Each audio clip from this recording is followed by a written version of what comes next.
Fast one thing weekly. ഉപവാസം എന്നത് ഭക്ഷണ വിഷയത്തിൽ മാത്രം ഒതുക്കേണ്ടതല്ല. ഉപവാസം എന്നാൽ നമ്മുടെ ശ്രദ്ധയെ ദൈവത്തിലേക്ക് ഫോക്കസ് ചെയ്യുവാനുള്ള പരിശീലനമാണ്.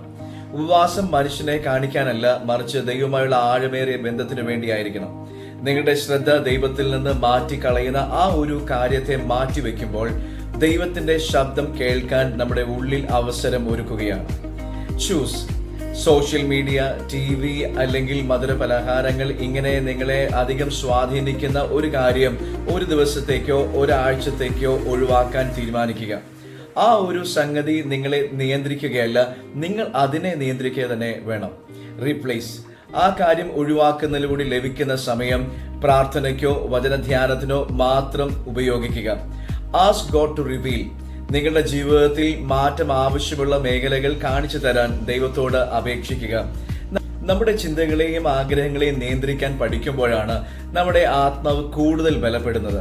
സുഖ സൗകര്യങ്ങൾ ഉപേക്ഷിക്കുന്ന ഒരു നഷ്ടമല്ല, മറിച്ച് ദൈവത്തിന്റെ സാന്നിധ്യം എന്ന വിലയേറിയ നിധിക്ക് വേണ്ടി ഹൃദയത്തെ ഒരുക്കുകയാണ്.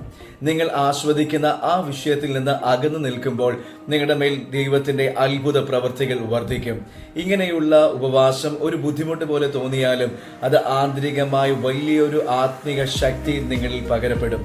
Less of me, more of God.